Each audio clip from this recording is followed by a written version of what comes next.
fait des vidéos, beaucoup m'apprécient pendant la CAN, beaucoup rient, mais j'ai un mal profond qui est en moi. Si je ne me confesse pas une fois pour toutes, ce n'est pas sûr que la fin de ce mois arrive et que je sois encore en vie. C'est une confession assez grave. Je sais qu'après cette vidéo, il est probable que je sois arrêté. Il est probable par rapport à la confession que je vais faire, il est probable que je sois pourchassé. Et j'aimerais vous dire, retenez une seule chose de moi. Papa Cathy, international, que Dieu te bénisse. Envoie-moi un lion rapidement. J'aimerais vous dire merci pour tout l'amour que vous m'avez porté.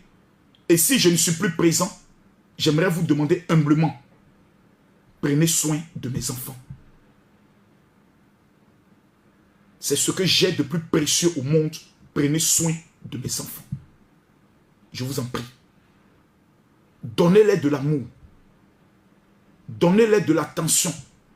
Rappelez-les toujours que leur papa était quelqu'un de bien. Parce que je le suis. Je ne suis pas quelqu'un de mauvais. Vous n'avez jamais trouvé une personne qui pourra vous dire Makosso a fait du mal.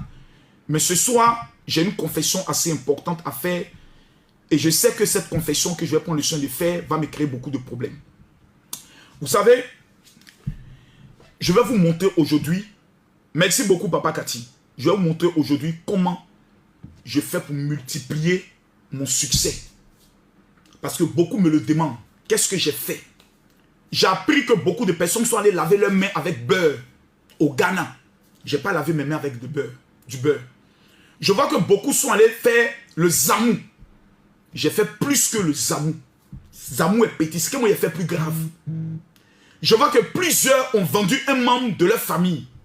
Moi j'ai fait pire. J'ai bu le sang. Et j'ai mangé la chair de quelqu'un. Ce que j'ai à vous confesser aujourd'hui est grave. Je vous demande pardon de bien vouloir mettre beaucoup de cœur et de partager la vidéo. Ça me fatigue. Si je ne dis pas, si je ne parle pas, c'est comme si je sens quelque chose qui me poursuit. Qui me dit parle, parle, parle, sinon tu vas mourir. Beaucoup vont rire. Mais c'est après vous allez comprendre. J'ai mangé et j'ai bu. J'ai mangé la chair et j'ai bu le sang de quelqu'un. Et je dois me confesser aujourd'hui. Je vous demande pardon. Mettez les cœurs, partagez le direct. J'ai chassé Mathieu. J'ai chassé tout le monde. J'ai voulu être seul dans ce bureau. Vous allez voir. Mathieu! Mathieu! Mathieu est parti. Je me confesse devant tout le monde. J'ai mangé la chair de quelqu'un et j'ai bu le sang de quelqu'un pour être ce que je suis. Tous les dimanches, on le fait. On mange la chair de Jésus et on boit son sang. Ça veut dire que nous sommes plus dangereux que les sorciers. Excusez-moi d'abord, j'aimerais d'abord commencer par là. Si les chrétiens ont le pouvoir, tous les dimanches, c'est mon corps, prenez et mangez. C'est mon sang, prenez et buvez. Si on a le pouvoir de boire le sang et de manger la chair de Jésus, qui est Dieu, c'est que nous sommes plus dangereux que les sorciers. Le problème entre les sorciers et nous, le problème entre les sorciers et toi, c'est que les sorciers sont intelligents, toi tu es bête.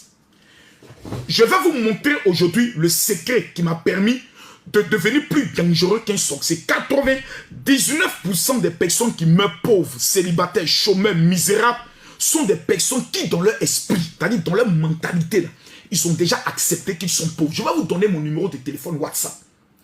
Tous ceux qui sont au niveau de la France, voici le parfum que les Juifs utilisent pour le mariage et pour les finances. C'est le parfum de la myrrhe. Je vais vous le remettre gratuitement. Tous ceux qui sont en Europe, aux États-Unis et au Canada. Vous m'écrivez sur mon WhatsApp. Vous dites, général, je veux mon cadeau et ma prière. C'est le 00225. Prenez rapidement le numéro, je ne vais pas trop le redonner. 00225 07 48 79 85 85. Je reprends 00225 07 48 79 85 85. Là, à partir de... Pourquoi le père Daloa? Père Daloa, là, pourquoi il est toujours dans la misère, dans le problème? C'est parce que dans son esprit, il se voit déjà comme étant pauvre. Je vais vous donner une petite révélation qui va vous choquer. L'homme n'est pas seulement un. C'est-à-dire que tu n'es pas seulement la chair. L'homme est trois personnes. L'homme est la chair, l'homme est esprit et l'homme est une âme. Mais l'un des éléments qui fait en sorte que l'homme reste toujours le dernier dans sa vie, c'est qu'il y a un côté mystique qui est en nous, que nous n'avons jamais utilisé. Tout à l'heure, j'ai commencé à parler que j'allais me confesser que j'ai bu le sang. Nous étions 6 000.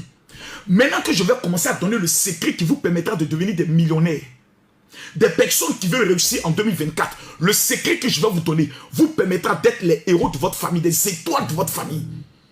Que Dieu me maudisse si ce que je dis est faux. Je prends la Bible devant vous tous à témoin. Voici la Bible. Si un seul mensonge, une seule manipulation sort de ma bouche, que cette année ne finisse pas, que ce mois ne finisse pas, que Dieu prenne ma vie. Je ne suis pas là ce soir pour plaisanter. Le message que je vais donner, je le donne seulement une seule fois par an. Je le donne jamais 2 fois. Je le donne une fois par an.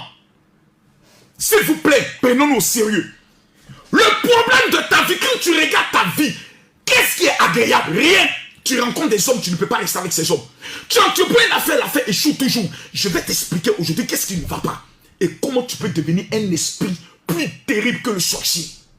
Mesdames, mesdemoiselles et messieurs, lorsque une personne est gravement malade, écoutez-moi bien, quand quelqu'un est malade, quand on envoie la personne à l'hôpital, quelle est la première des choses que le médecin lui dit?